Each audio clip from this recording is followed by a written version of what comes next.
allow me to minister on the subject that says the fruit of the Spirit.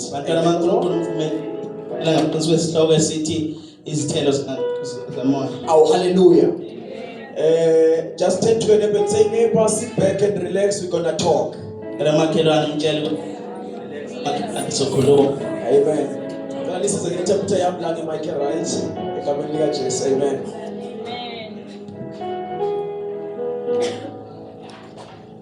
Oh, hallelujah. Now, people of God, my heart is so troubled.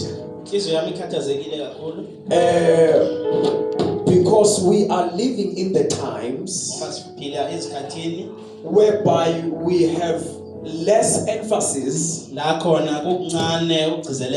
on the subject of the fruit of the Spirit.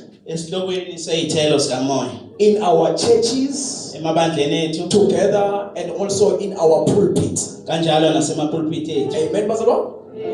Whereas the fruit of the Spirit, they are very much important and vital in building a complete Christian. Oh, hallelujah, Pastor. That is why Jesus says, when he was speaking to his disciples, when he was warning them about the false prophets who were about to enter and to deceive the church and deceive the body of Christ. When Jesus speaks to them, he says, they are wolves. They are wearing the sheep's clothing. But you shall know them by their fruits. Oh, hallelujah. Amen. In other words, the fruit of the Spirit, they enable us to know what is of God and what is not of God. Oh, hallelujah. And who is doing the will of God and who is not doing the will of God. Praise God. Amen. Now, when Paul was writing to the church of Galatians, he first warns them about the danger of living in the flesh. He says to them, oh Galatians, how come that you started in the Spirit and now you want to end in the flesh? In other words, this church of Galatians, they started well. They were grounded and they were established in the ways of God. They were believing and trusting God that He is able to do abundantly above all things. Oh, hallelujah. Amen. They believed that the word of God never fails. But as the time went on, because of the longness of the journey, the church began to drop from their former position. And they began to be carnal. Now, that is why Paul begins to encourage them by saying, walk in the Spirit, so that you won't fulfill the lustful desires of the flesh. And that is the danger and the challenge that we have today in the church, especially the church at large. We no longer have the people who are walking in the Spirit, people who are seeking the ways of God, whose hearts are hungry for the unseen God. Oh, hallelujah. People who thirsty for God, the God pleasers. abathozisa uNkulunkulu. Where are the God pleasers in our time? Bapha abathozisa uNkulunkulu kulesikhathi sethu. We are very much occupied sibambekile with our programs, with our plans. And no one is seeking the face of God. No one desires to walk in the Spirit. No one desires to know the will of the Father. Where are the people who shall stand in the gap in the generation that has forsaken the will of the Father, who have decided to neglect the ancient paths, the ancient ways of Jerusalem? They began to create their own ways. But we need people who shall rise and say, we shall walk in the Spirit and seek the ways of the Father. Oh, hallelujah. Now, the Bible says, for it is impossible to please God without faith. Oh, hallelujah. Now, and the only way that we can walk in the Spirit is when we have the fruit of the Spirit. Because the fruit of the Spirit, they define what a character of a brethren should be like. Oh, hallelujah. Now, I would like us to look at them in pairs as they are written down in Scripture. Oh, hallelujah. Praise God. Amen. The Bible says that, but the fruit of the Spirit is love, joy, peace, long-suffering, gentleness, goodness, and faith. Amen. Now, I want us to look at the fruit of the Spirit called love. Praise God. Now, people of God, God cannot come down to a church that doesn't love one another. Oh, hallelujah. God cannot come down to the church also that is so divided. Love and unity is very much important in the church. Amen. A brethren that doesn't have love is the one that is full of hatred. Is the one that is full of grudges. An unforgiving heart. Oh, hallelujah. Why is it like that? It is because there is no fruit of the Spirit called love. Hallelujah. Love is self-sacrificing. Self-sacrificing. Oh, hallelujah. Shall we interpret it exactly? Amen. Amen. Praise God. Now, love is self-sacrificing. It's this thing of putting others' needs before your own. Oh, hallelujah. Praise God. Now the Bible says in the book of 1 Corinthians, let us just go there. 1 Corinthians chapter number 13. Verse number 4. 13.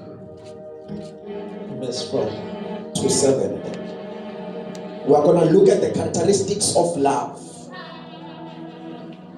Are we there?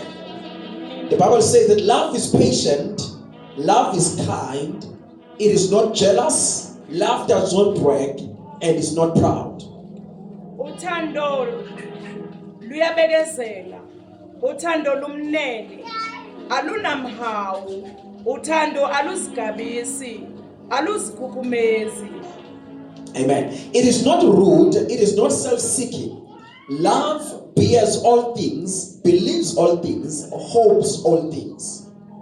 Aluziphathi ngokungafanele, aluzifuneli okwalo, alucunuki, alunamaqhubu. Verse number 7. Aluthokozi ngokungalungile, kepha luthokozela iqiniso. Oh, hallelujah. Praise God. Those are the characteristics of love. Lezo izifanelo zothando. That's right. Now, outside of God, Ngaphandle kaNkulunkulu, we are unable to love perfectly. asikhona ukuthanda ngokuphelele. He is the one that makes us to love. Uyena uNkulunkulu osenza sithande. Oh, hallelujah. And because God has shown us mercy, Ngokuba uNkulunkulu usikhombisa umusa, we are also expected to show mercy to others. nathi silindeleke ukuthi sikhombise umusa kwabanye. And because God has loved us Ngokuba uNkulunkulu usithandile in our lowest point, lapho singafanelekile khona, we are also expected nathi silindeleke ukuthi to show love to others. sikhombise uthando kwabanye. Oh, hallelujah. Amen. And it can only be through the work of the Holy Spirit Kungaba ngokukaMoya engcwele kuphela that we can love unconditionally. lapho singakhona khona ukuthanda ngokungenamkhawulo. As Christ loved the church. Njengoba uKristu alithanda naye ibandla. Oh, hallelujah. And Jesus says uJesu uthi to his disciples, kubafundi bakhe, the last commandment that I give you umyalo wokugcina engininikeza wona is that love one another ukuba nithandane as I have loved you. njengoba nami nginithandile. In other words, Ngamanye amazwi, we must take the love of God kufanele sithathe uthando lukaNkulunkulu and begin to share it qale to sishere, one another. sabelane ngothando. If Jesus loved us Uma uJesu asithanda to a point of dying for us on the cross of Calvary, kwaze kwafika lapho nefe eCalvary, when we were far away from God, lapho sikhelelene naye, when we were undeserving, lapho singafanele, but the Son of the living God kodwa indodana kaNkulunkulu said, I'm gonna love you still. yathi ngizobathanda Now kunjalo. we must take the love of Jesus on the Kufanele cross sithathe uthando lukaJesu and sihamba begin to say to one another, sabelane ngalo. because the church can only stand Ngokuba ibandla ngakwazi ukuma if kuphela only we love one another. uma kuphela sithandana. Oh, hallelujah. Praise God. Amen. You mustn't be a believer Ungabe umzalwane that is rude to others. ohlaza kwabanye. Hallelujah. A believer that doesn't or that can't talk well to others. Umzalwane ongakwazi ukukhuluma kahle nabanye. There is a big challenge. Kuyinselelo enkulu lento. Uyazi, you know, then kunabantu ongathuka kabi la bawungaya emsebenzini yabo. Bawungafika nje emsebenzini wabo ungathuka kabi ukuthi umzalwane usibana ngakwazi ukukhuluma nabantu. And then uyabehla nje akana approach. Awu hallelujah bazalwa. Amen. Now it mustn't be like that bazalwa. Akufanele ube njalo bazalwane, kufanele. Respect people Hlonipha abantu, and love people. ubathanda abantu. Oh, hallelujah. Amen. The Bible says in the book of 1 John chapter number 4, iBhayibheli lithi encwadini kaJohn, John oqala chapter 4, verse number 19. verse number 19. It says, we love because he loved us first. Uthi siyathanda ngoba wasithanda kuqala. Oh, hallelujah. Amen. Now, Christ loved us when we were unlovable. uKristu wasithanda singathandeki. Christ loved us with our mistakes. Wasithanda namaphutha ethu. Christ loved us with our weaknesses. Wasithanda nobuthakathaka bethu. Now, why can't we also love others with their mistakes? Sihlulwa yini ukuthanda abanye namaphutha abo? A church is not a place of perfect people. Ibandla kusindawo yabantu abaphelele abaperfect. But a church is a place where we are continually being worked by the grace of God. Ibandla kula khona esiqhubekayo senziwa sikhandwa ngothando lukaNkulunkulu. Oh, hallelujah, bazalwane. Amen. So now, love people with their mistakes. Thanda abantu namaphutha abo. Verse number 20 says, if anyone says, I love God, but hate his brother, he is a liar. For whoever does not love a brother whom he has seen, cannot love God whom he has not seen. 1 John chapter number 4, verses number 20. uma umuntu esho ukuthi ngiyamthanda uNkulunkulu kepha ezonda umzalwane wakhe ungumqambi manga ngokuba ongathanda umzalwane wakhe ambonileyo angemthanda uNkulunkulu angambonanga.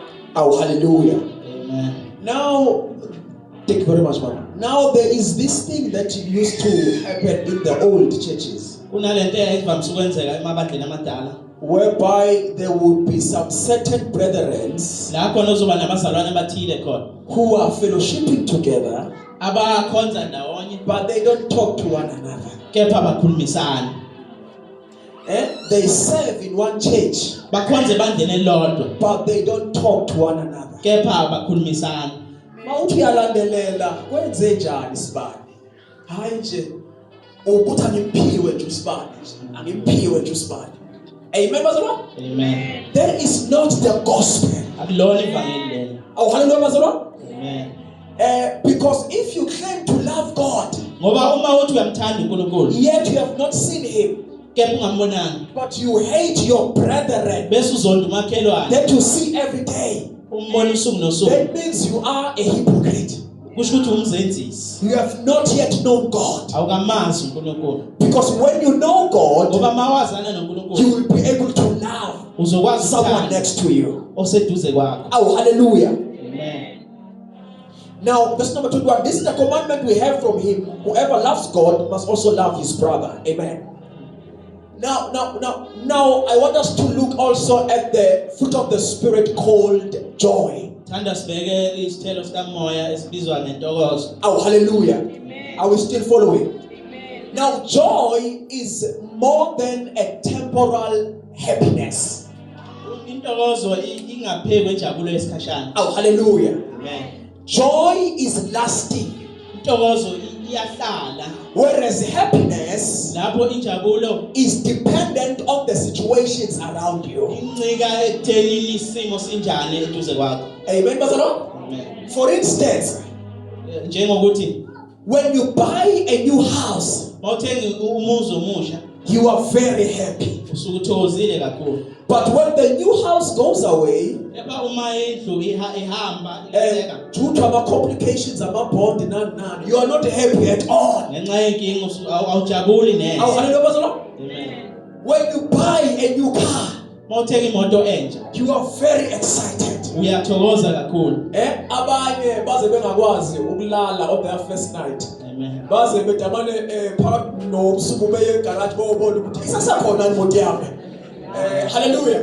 Why? It is the happiness Injabulo that you have onayo that I've bought a new car. ukuthi ngithenga imoto entsha. But when this car is now old Uma imoto isigugile isindala and now it starts to give you problems, sinikeza inkinga you are not happy at all. awusajabule. Why is it like that? Ingani kunjalo? It is because happiness Ingoba injabulo is dependent on the situations around you. incika ekuthenini kwenzakalani eduze kwakho. Oh, hallelujah. Amen. But joy Kepha intokozo remains with you ihlala nawe when things are good izinto zizinhle and when things are bad. izinto noma zibhede. Oh, hallelujah, bazalwane. Amen. It is not dependent on your situation around you. Akuncikile ekuthenini kwenzakalani. That is the fruit of the Spirit. Isithelo sikamoya Oh, lesitokozo. hallelujah.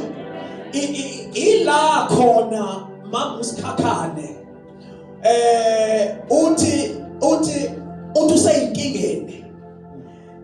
Uzwa the joy of the Lord Uzwe intokozo kaNkulunkulu being with you. ibe nawe Sithi sikunetha ngapha nangapha. Kodwa uzwakale uthi noma umvini ungekhahlele.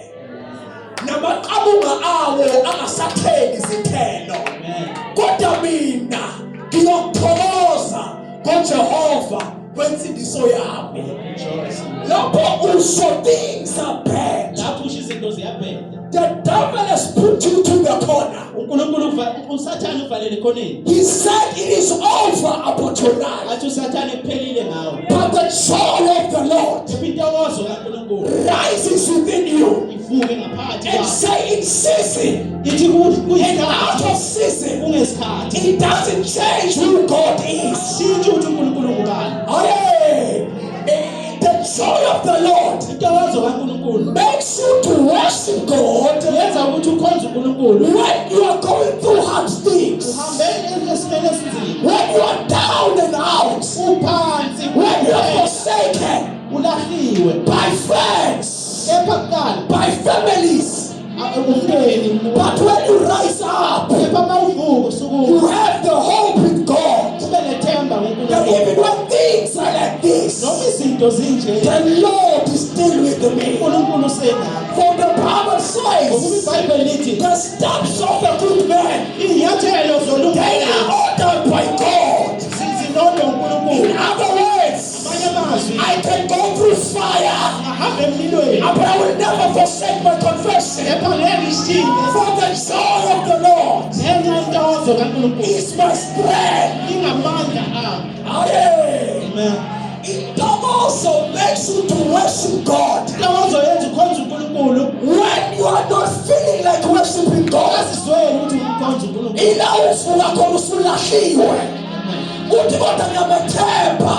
Loyal was a Calvary.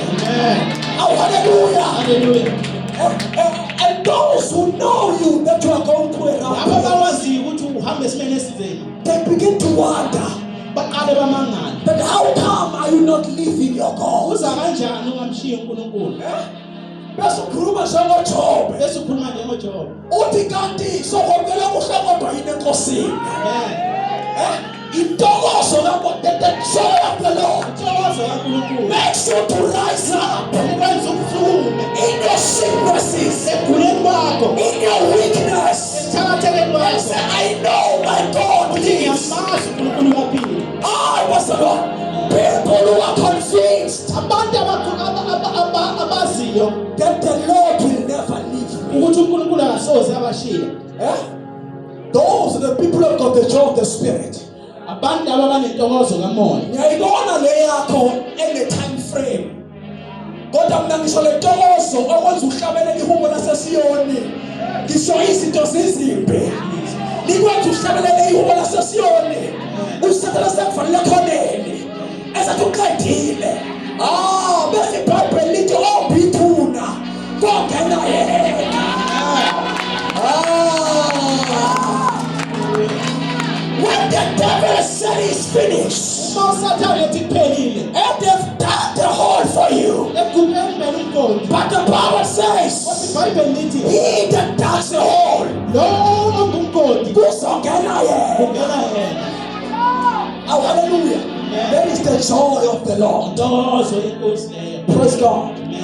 Now, as the followers of Christ, we rejoice because we have redemption.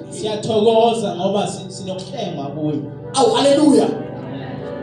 We have redemption in Him.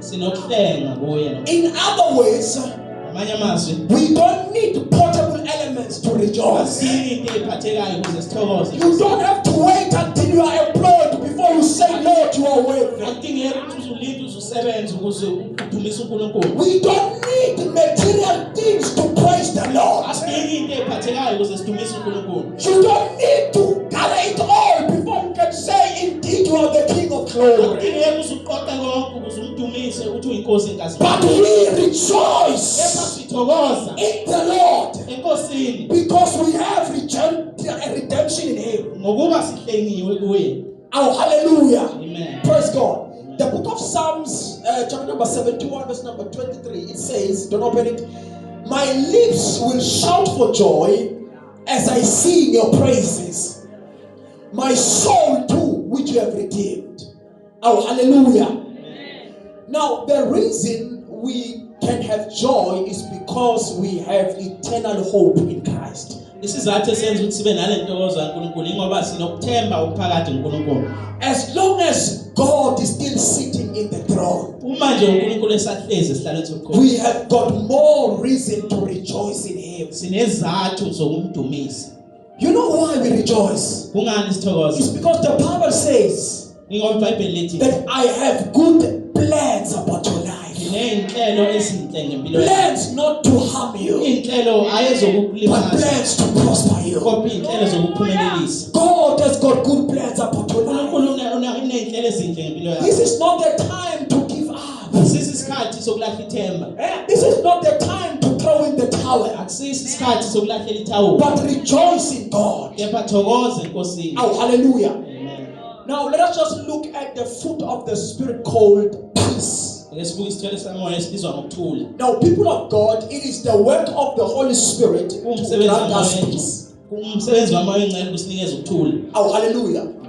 A born again brethren Umzalwane ozalwe kabusha must be always full of peace. fanele ahleze egcwele ukuthula. You must be a brethren that is not full of strife and murmuring. Fanele ube umzalwane ongagcwele ukulwa nokubalisa. My God. Why ungabe umzalwane ogcwele ukuvungama. Oh, hallelujah, bazalwane. Now, this is the challenge that we have. Na inselele esinayo. That we end up walking with people who doesn't have peace in their lives. Sina sihamba nabantu abangenako ukuthula empilweni zabo. In such a way that they become toxic. Ngendlela ukuthi bagcina sebengabantu abawushevu. Even to people that come close to them. Nakubantu abasondela kubo. Akumele ube umzalwane ogcwele ukuxokozela in your life. Amen. Size sazi ukuthi la khona usisiphumla khona and then akukho nje ukuthula. Wafika istress. Ungamzalwane we stress. Amen. But you must be a believer Fanele ube uyikholwa that is full of peace. egcwele ukuthula. Oh, hallelujah. Amen. Now this peace is produced by the fruit of the Spirit. Manje lokuthula kukhiqizwa isithelo sikamoya. Is the one that this fruit of the Spirit is the one that keep you calm even in situations. Lesi sithelo sikamoya isona esikwenza uthule noma izimo singavumi. It grants you peace even when you are not in a position where you can't be at peace. Sinika ukuthula nalapho kungafanele ube nokuthula khona. Ilento yokuthi uqeda kudilizwa sisuzanele emsebenzini and you don't know where the next meal is going to come from. Ukulandelayo kuzokwenzakala. And you don't have any other options. Awunawo amanye ama-option. You don't know how you going to survive Awazi ukuthi usuzophila kanjani. in the coming months. Enyangeni ezilandelayo. Things are bad. Izinto ziyabheda. Oh, hallelujah. Amen. Then suddenly Bese esikhaleni nje you feel this peace of the Holy Spirit uzwe unokuthula kukamoya engcwele. that surpasses all understanding. Okudlula konke ukuqonda. That tells you Okukutshela ukuthi that things will be okay. izinto zizolunga. And this peace tells you Lokuthula kukutshela ukuthi that I don't know how long will it take, angazi kuzothatha isikhathi esinganani. but things will be okay. Kodwa izinto zizolunga. Oh, hallelujah. Amen. It gives you hope even when you are hopeless. Unikeza ithemba ngisho ungenalo ithemba. I don't know how many people under this roof they are hopeless in this morning. Yazi bangakho abantu kulolu phahla abangenathemba. I don't know which situation you are going through, Sazi isimo odlula kuso. but I want to tell you, Kepha ngifuna ukukutshela. I may not know how long will it prolong. Angazi ukuthi kothatha isikhathi esinganani. I may not know how long the season is going to last. Angazi ukuthi lesikhathi sokuthatha isikhathi But esinganani. I'm here to tell you Kepha ngikhona ukuzokutshela. that if only you have got the peace of the Spirit in your life, Ukuthula kukamoya. you're gonna survive this season. Uzophinda lesi sikhathi. Things are bad. Izinto ziyabheda. Things are not good. Izinto azihambi kahle. And you are even thinking of giving up. Cabanga nokulahla ithawula. Hold on tight, my brother, my sister. Bambelela siswami bhuti wami. Hope Ithemba is on the way. liyeza kusendleleni. Oh, hallelujah. Amen. Praise God.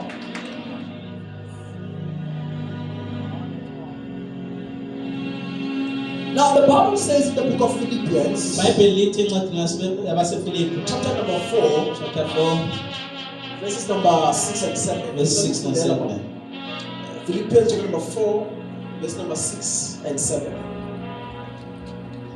The teaching must be balanced with scriptures. Mfundiso fanele balance nemibhalo. On my version it says, have no anxiety at all, but in everything by prayer and petition with thanksgiving make your request known to God.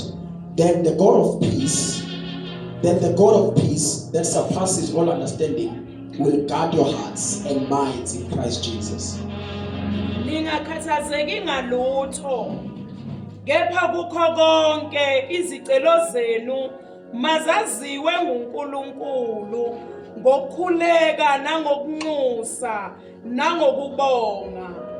Ukuthula kukaNkulunkulu okudlula ukuqonda konke kuyakulondoloza inhliziyo zenu nemicabango yenu kuKristu Jesu. Amen. Then let us just open the book of John chapter number 16, verse number 33. John 16, verse number 33. It reads thus. I'm about to close, don't worry. It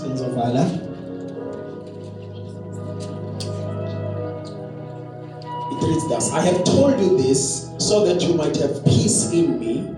In the world you will have trouble, but take courage. I have conquered the world.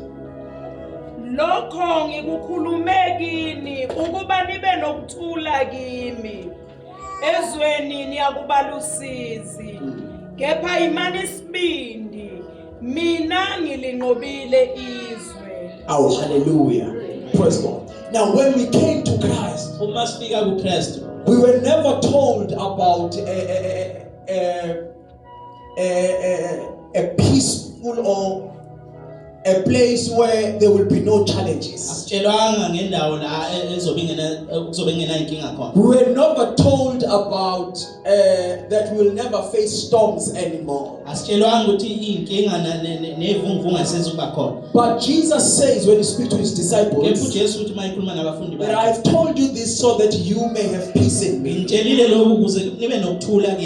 this world you will have trouble. Meaning challenges and problems, they are guaranteed in this world. But the Bible says that in the midst of those challenges, you will have peace in me. That I have conquered the world. In other words, our peace comes from the knowledge that our Master has conquered the world. Things may not be smooth. Things may not be good.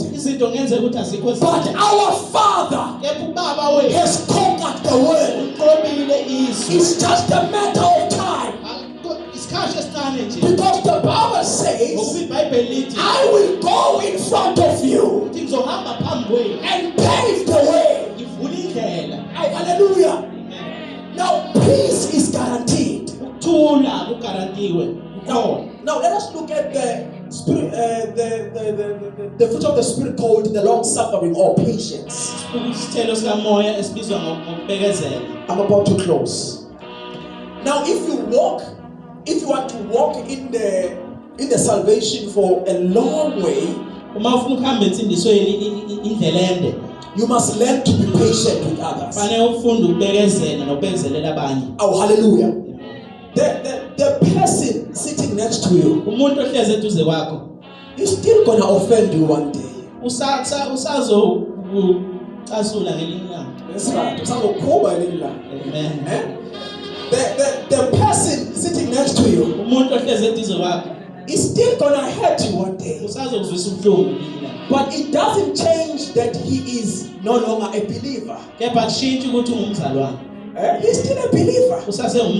Oh, hallelujah. Amen. Praise God. But you must learn to be patient with others. Oh, hallelujah. Amen. Because that simply means that he is a person full of mistakes and who has the weaknesses, just like you. Are you aware ukuthi njoba nje ungafuni ukubekezelela abanye abantu kukhona abakubekezelelayo? And it's just that abakutshela ukuthi wento kade ngikubekezelela kulento. But they are patient. Kodwa when it comes to you, hey, mina ngikhize ngone kabi mina. Mina ngenziwa njalo. Hayibo. Be patient with others. Oh, hallelujah. Amen. Praise God. You know, when you are a born again believer, it doesn't work ukuthi unenhliziyo encane. Hallelujah. You have to learn to be tolerant and bear with others. But on the other side, it doesn't give them the license to offend you. Wena continue to begezelel them. But now on their own side, it doesn't give them a license to offend you. Because no one in the scriptures is given an authority to offend a believer.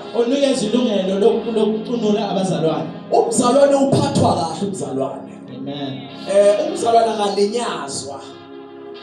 So now be tolerant and also hallelujah. Praise God. So now we're going to hallelujah. Praise God. Now that is why we end up walking with people who are hurt inside the house of God. It is because Bebe Abantu wanted to while they are doing it. If something that you are doing doesn't sit well with your brethren, then oh, hallelujah. Amen. But the fruit of the Spirit produces tolerance. Amen. Amen. Lastly, gentleness. Because of our time, we will end here. Gentleness. Now, a believer must not be full of anger and bitterness, but he must be full of gentleness. Because the Spirit of God that lives in you is very gentle. Oh, hallelujah. Praise God. Now, he is the one that is going to teach you how to be kind to others. And he's the one that is going to teach you not to be harsh to others. There are people who can't talk, and there are people who are very rough in doing things.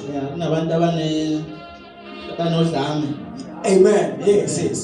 There are people who are not really gentle when dealing with others,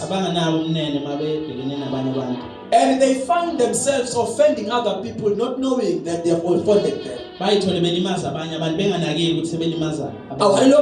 Amen. Now be gentle with others, because the Spirit in you, He is the Spirit of gentleness. So in other words, hey, just turn to your neighbor and say, neighbor, is talking to me. Oh, hallelujah. Praise God. Be gentle to others. Now that is the fruit of the Spirit. Now, people of God, when we walk in the journey of salvation, we must never forget the foundational doctrines. Because as we go in the journey of salvation, we grow from the basics. Amen. You cannot say that you are a believer but doesn't have the fruit of the Spirit, and yet to say you are growing in the Spirit. In fact, you are not yet a believer if you don't have the fruit of the Spirit, because they are the ones that makes us to glue nigh to you, and they are the ones that make us to see Christ in you. Then the Bible says that imitate me as I imitate Christ. We will never speak like the Apostle Paul, who was very brave enough and said, don't look any further, but imitate me as I imitate Christ. If we don't have the fruit fruit of the Spirit. Uma ungenazo izithelo zikamoya engcwele. Oh, hallelujah. Amen. Let us just stand on our feet. Simele ngeenyawo zethu. Did we learn something? Manje sifundile. Let us just close our eyes. Valeni amehlo.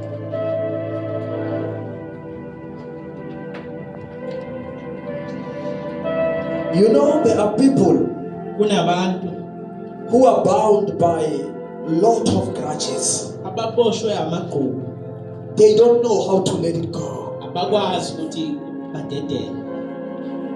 And it is a very dangerous position to be at. Kuyi-position eyingozi kakhulu ukuba kuyona. Because we cannot walk Ngoba freely wazi in the ngokugcwele Lord. enkosini. Today, just decide to let it go. Namhlanje awukunqume nje ukudedela. There are people who say, I've been hurt Kunabantu abathi ngiliyazile and disappointed. ngaphoxeka kakhulu. I have learned to be very defensive. Sengifunde nje ukuhlala ngezigadini. And I've learned to not be kind to everyone. Sengifunde ukuthi ngingabi mnene kuwo wonke umuntu. But today, just take a decision Kepha namhlanje awuthatha isinqumo to let it go. sokudedela. Because whatever that you are not letting go, Ngoba konke lokho okubambile ongakudedeli it becomes a bondage in your life. ugcina sekuyisibopho empilweni yakho. Maybe the reason why you are not moving forward in life Mhlawumbe isizathu esenza ukuthi ungayi phambili empilweni is because of the grudges that you have in your heart. ingenxa yamagqubu onawo enhliziyweni yakho. Learn to forgive. Funda ukuxolela. Let us just pray, all of us, Bazalwane, Sikhulekeni nazalwane. and say, Lord, grant me the fruit of the Spirit in my life. Nkosi ngiphe isithelo sikamoya empilweni yami. Let us just all pray. Father, in the name of Jesus Christ of Nazareth, Father God, it is our prayer, even today, in this day, in the name of Jesus Christ.